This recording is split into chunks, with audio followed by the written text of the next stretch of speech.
Hey there, fellow gamers all over the world. I'm at Corvo Blanco and I'm going to set up my mutations.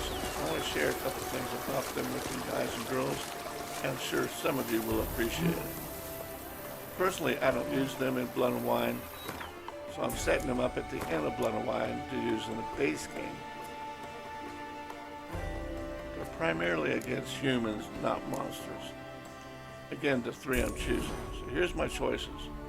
Open up in character, hit the triangle button. I'm not worried about magic sensibilities, even though it's activated.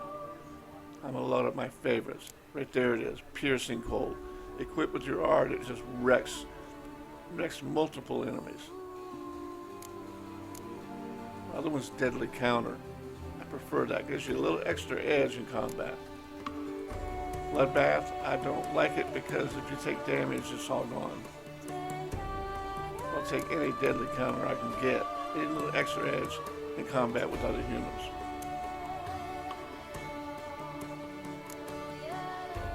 The absolute top mutation is resolved. It is so easy to hook up. So I'll go downstairs to the laboratory, wipe out all your lesser mutations from the animals you killed, the monsters, and then come back and try to build up your greater mutations. Now, playing early in the game, I already did it. So I have plenty, but I do not have the ability points. So what I'm going to do, I'm going to go into Novigrad and buy a potion of clearance. So when I hear you see me building my greater red mutagens, everything. You can turn green to blue, and Regis' mutinator or whatever he puts in the bedroom there in Corvo Blanco again, after killing Dettlaff and he leaves, and you can turn green to blue, whatever you need. But I have plenty. I just need points to activate them. I have one. So what I'm going to do is head to Novigrad and see the merchant.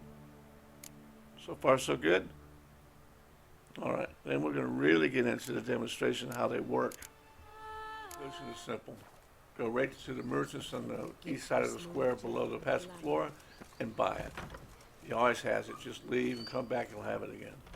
So that's the easy part. Plus, money's no longer a problem. Okay, you're going to want now to take the potion of clearance to wipe out all your ability points, put it back to use again.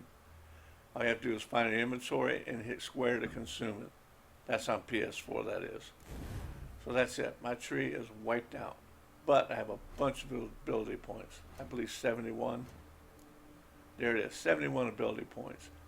But you notice everything's empty. So I'm going to go to Mutations. I want to equip Freezing Cold, Deadly Counter, and Euphoria. First you have to spend 3 points to activate it. 3 greater mutagens, excuse me. So I had the mutagens and now I have the ability points. So boom, it's done. Euphoria, I'm going to equip that, activate, research activate, research activate. And finally Deadly Counter. And these are 3 mutations I'm going to show in this video how they work. And I'm going to show you how I screw them up too. It's all self-explanatory once you see it. Alright, so they're done. You want to back out of it, you want to go back to your ability points in your skill tree. As you see, it's empty. So I'm down to 63. 62. I'm going to load it all the way down. I'm a strong combat player. Like I said, I have my greater mutagens. I got them early in the game. I have a video on that. I'm respawning enemies. You can build all the mutagens you want, the greater mutagens. Big advantage early in the game. So I'll do the signs in the bottom left. Same build out I had. However, I got carried away. I put everything in combat. I have nothing left for signs. That was a big mistake. Okay, so now we'll go on to the next segment. We're going to see how these bad boys work. And if they do work, and explain why they do or don't. Okay? I want to go back to Velen north of Novigrad where the really tough critters are. The Hen Gaidth Armor and the Cantata Silver Sword that I got from the Unseen Elders cave. This was wrecking these Nectar Warriors. And they beat my butt before I started Hearthstone. Now I'm back for Redemption. I'm going all the way across the north end of the map. That's a pretty good battle. I like that. Pretty good sword. West to the tough bandits. This is the deadly counter. It was a good edge in combat, but I'm hitting hard too. As you see, nobody's freezing. So what did I do wrong? I loaded all 3 mutagens. You can only use one at a time as far as I know. The Ophiri camp, you remember them guys in Heart of Stone when they got you on the ship? I just ran around them and went ahead and continued with the game. Now I'm coming back with a vengeance. So I'm gonna kill them and the mage easily. I'm still using Ard because my glyphs in my armor, all glyphs are filled with Ard. Usually in my master armor I fill everything with Quen. I've still got Ard equipped. There's still one thing I didn't do right, but by the next batch to the west, the lighthouse, I pretty much figured it out. Like I said, you can't use 3 mutations. I wish you could. You can only use one at a time. So that battle wasn't even, that's a sword and story. You'd think it was uneasy. That's how easy it is killing these guys. So I finish off the mage and then I go on to the last place on the north. Like for Guild to finish off the mage. This is really easy compared to hard to kill in Heart of Stone. So all you have to do is run around them, go away, and come back after Blood and Wine and wreck them. Much more fun. And it's still a good fight. I just don't let the tornadoes get me. But notice the hits this armor's taking from him. It hardly dents the Hen Gaidth Armor from the Unseen Elders cave. That's just amazing. Easy kill, fun to do, all done. Make sure you loot the bodies, then on to the last objective where I finally correctly use my deep freeze mutation. I'll explain how. Realizing I cannot use 3 mutations and switch around with them, I load Deadly Cold. I got my Ard with it. But it's going to freeze them, but something's going to happen that's not right.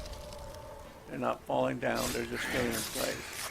What I did wrong, I did not load my skill tree with Ard.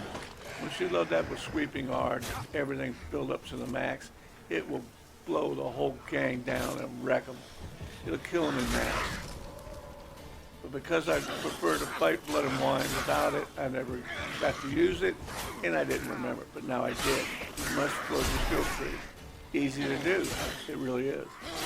My glyphs in my armor, I gotta fill the boots up, are gonna be filled with Ard, because freezing cold Ard is gonna be your major weapon when I continue on with the base game. Make sense? Here's my Euphoria demonstration. All you have to do is eat, drink 4 potions. 4 and 4. I drank 8 to build my toxins up before the battle. Okay, you drink a bunch of potions to build up your toxins before the battle, and you're hitting it with a sword that's 75% stronger.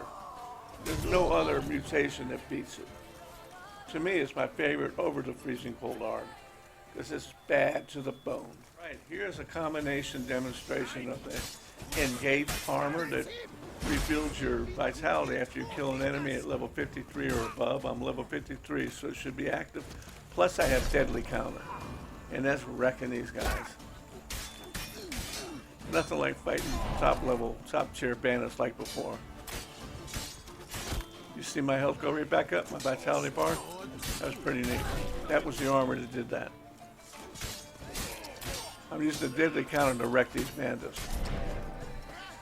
And this is on Sword and Story. All my videos are on normal level difficulty. So it's pretty good, ain't it? This wraps up my mutation clip. I think that by showing you how I did it wrong, I show you how to do it right. Because if I can figure it out, you guys and girls definitely can. So until then, keep on gaming. I'll see you guys and girls in the next video. Take care.